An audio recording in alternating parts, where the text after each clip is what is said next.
New York Times is trying to make a big deal out of Donald Trump's tax returns, his tax records. They've gotten all kinds of data from the last 20 years, apparently, for President Trump and his companies. And he's refused to release this information.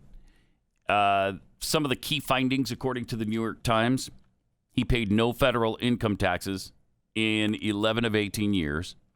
In 2017, after he became president, his tax bill was $750, not $750,000 or $750 million, $750.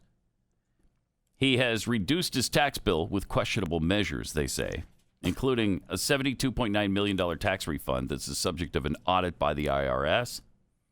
Is it legal? If it's legal, it's not questionable. No. I mean, I don't understand, like, if it is illegal, then we'll find out, won't we? But yes. Right now, he's just taking advantage of the tax law. Tax code that sucks. Exactly right. Why wouldn't you? Does anybody send more money than they want to knowingly to the IRS on April 15th? Wasn't there a story about that a few years ago? There's been like one person in the last 30 years that's done that. One. Wow. Here, I sent you a little extra because I think you need it. One person has done that. It's a nation of 350 million people now. One person.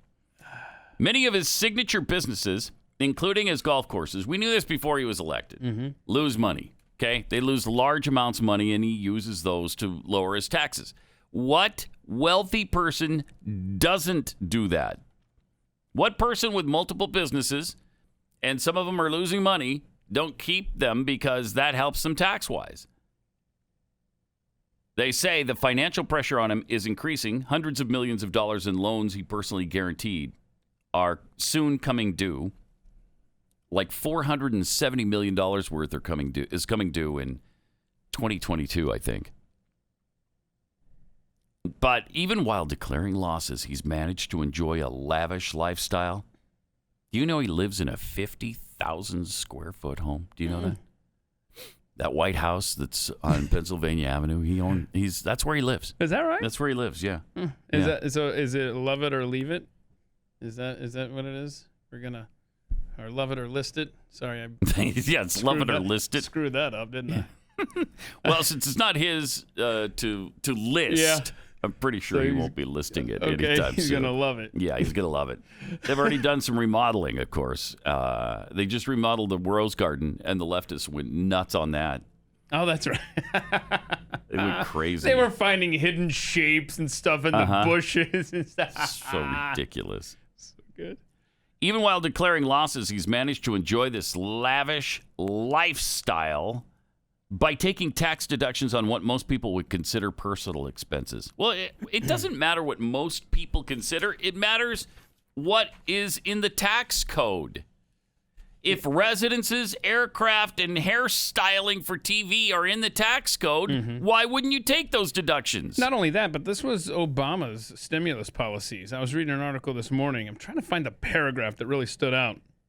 But I love this. He paid, let's see, when he filed his income taxes for 2009, he could seek a refund, not just of the $13.3 million he had paid back in 2007, but also the combined $56.9 million that he paid in 05 and 06. So it was the Obama policies that went into effect that allowed him to go back and say, oh, you mean I can get that money back? Really? Okay. So he paid them, but then Obama's policies led to the huge refund, making it seem like he paid nothing. Amazing. And then they whine about it. They go into Ivanka's consulting fees. As president, he's received more money from foreign sources and U.S. interest groups than previously known.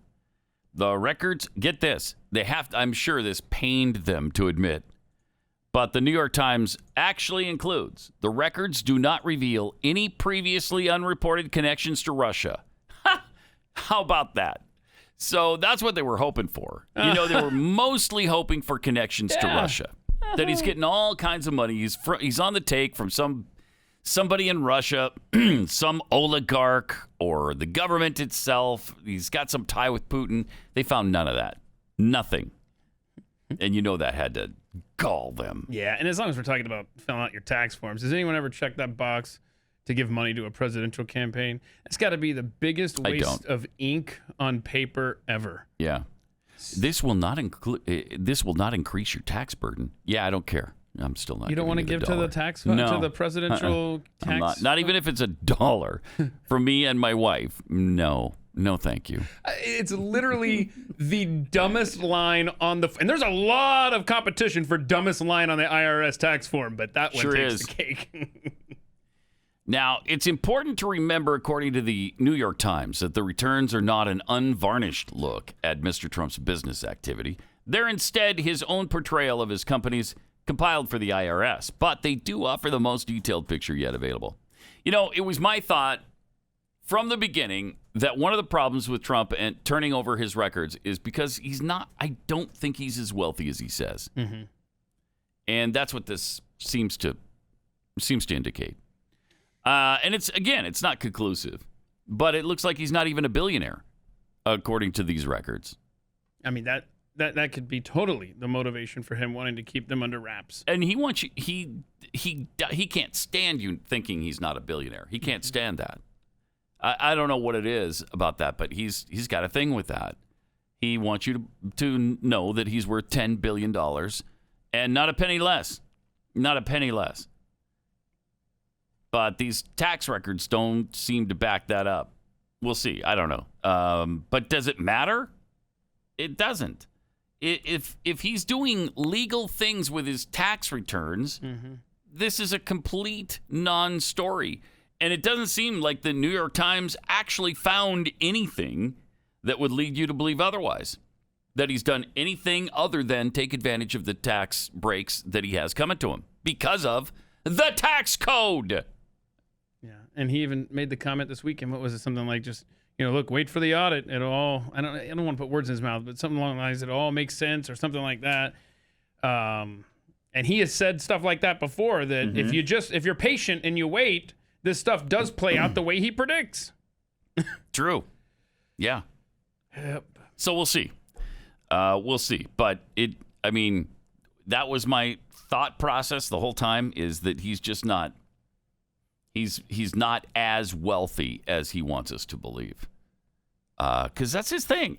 For whatever reason, maybe because of his upbringing, I think he attaches his self-esteem to how much money he has. And if he doesn't have the money he says, then it hurts his self-esteem. So, yep. That's just my I think that's a $3 analysis there, psychoanalysis. Oh, so you checked the box on the IRS form, because I think that's what it is. $3? I think it's a $3. Is it $3 now? Because it used to only be $1. Really? Yeah. Oh, no, it's more than that now. Oh, wow. I'm pretty sure. Well, probably. Inflation probably is. I'm going to look this up now. Now I got to know on the tax form. What is it? Jeez. $3, yeah. $3. Yeah. Now, does that come out of my refund? Right? Because that pisses me off if it does now, because it didn't used to. So I wonder if that's changed as well. You should look into that.